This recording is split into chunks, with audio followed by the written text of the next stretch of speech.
আসলে বিয়ের পর যদি কোনো শান্তির স্থান থাকে সেটা হচ্ছে স্বামীর বাড়ি থেকে একবার ঝগড়া করে বাবার বাড়িতে যান, বাস্তবতা বুঝিয়ে দিবে কে আপন কে পর তখন স্পষ্টভাবে বুঝতে পারবে। ঝগড়াঝাটি যেটাই হোক, স্বামীর বাড়ি হচ্ছে মেয়েদের আসল বাড়ি। হ্যালো গাইস, আসসালামু আলাইকুম। সবাই কেমন আছেন? আশা করি সবাই ভালো আছেন। কে কোথা থেকে আমার এই ভিডিও দেখতেছেন অবশ্যই একটু কমেন্টে জানিয়ে দিবেন। আজকের মিনি ব্লগটা আমি সকাল থেকে শুরু করতেছি। সকালবেলা কিছু পান্তা ভাত ছিল, তো আমি ভাবতেছিলাম পান্তা ভাতগুলো আমি খেয়ে নিই। তো যাই হোক, পান্তা ভাতগুলো খাওয়ার জন্য আমি ডিম ভেজে নিয়েছিলাম আর 3টা মরিচ ভেজে নিয়েছিলাম। আমার ঘরে বেশির অংশ পান্তা ভাত থাকেই না ধরতে গেলে, তবুও আজকে পান্তা ভাত ছিল। ভাবতেছিলাম এত গরম পড়ছে যেহেতু পান্তা ভাত গুলো খাওয়া যায়। সকালবেলা পান্তা ভাত কিন্তু শরীরের জন্য ভালো, যদিও আমি তেমন একটা পান্তা ভাত পছন্দ করি না, কিন্তু আজকে পান্তা ভাত খেয়েছে অনেকদিন পরে, বেশ ভালো লেগেছে। ডিম ভেজেছিলাম টমেটো দিয়ে আর শুকনা মরিচ দিয়ে ভাতগুলো খাচ্ছিলাম। এইদিকে ছেলের আব্বু আগের দিন কিছু বিরিয়ানি নিয়ে আসছিল, সেগুলো ছেলে মেয়ে তার বাবাকে খাওয়াই দিলাম। আজকে যেহেতু শুক্রবার আমাদের বাজার করা লাগবে না, কারণ আমরা তো মাসের বাজার একেবারেই করে ফেলি। তারপর ছেলের আব্বু কিছু আম নিয়ে আসছে। যাই হোক, এদিকে আমগুলো রাখতেছিলাম, যদিও এখন আমের সিজন শেষ, কিন্তু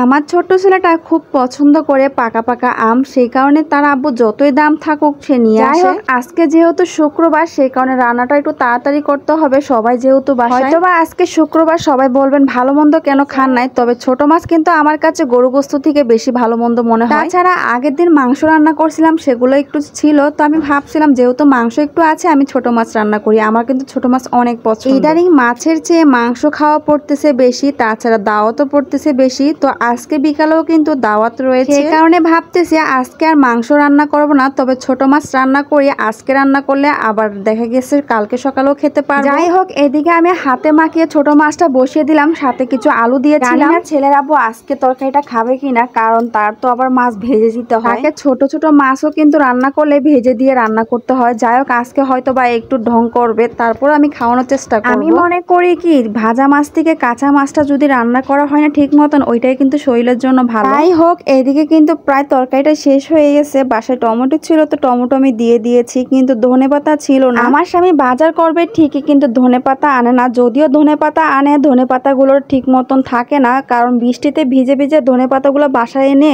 বেশি দিন রাখা যায়। যাই হোক, ধনেপাতা ছাড়া ছোট মাছগুলো রান্না করে নিলাম। এদিকে আরেকটা তরকারি রান্না করব, পেঁপে দিয়ে পাঙ্গাস মাছ রান্না করব, তবে পাঙ্গাস মাছ কিন্তু আরো বেশি মজা লাগে। তবে আপনারা ভাবতেছেন যে মাছের তরকারি তো রান্না করছে, আবার কেন আরেকটা মাছের তরকারি? কারণ আমার ছেলেরা তো ছোট মাছ খেতে পারবে না, সেখানে কাটা আছে, সেই কারণে তাই ভাবতেছি তাদের জন্য পাঙ্গাস মাছ রান্না করা যাক পেঁপে দিয়ে। পেঁপে কিন্তু শরীরের জন্য ভালো, আর এখন যে পরিমাণ গরম পড়ছে, পেঁপে কিন্তু শরীরের জন্য আরো বেশি ভালো, পেট ঠান্ডা থাকবে। ওই তো বেশি একটা মশলা দিই নাই, কম মশলাতে কষিয়ে তারপর পেঁপেগুলো কষিয়ে কোনো রকম ভাবে। এই তো পেঁপেটা প্রায় হয়ে গেছে, উপর থেকে মাছগুলো দিয়ে আমি রান্নাটা শেষ করে নিলাম। এত পরিমাণ যে গরম পড়ছে যে কি বলবো। যাই হোক, এদিকে রান্না বান্না শেষ করে সবাইকে নিয়ে খেতে বসলাম দুপুরের জন্য। আজকের মতন এতটুকুই। সবাই ভালো থাকবেন, আল্লাহ হাফেজ।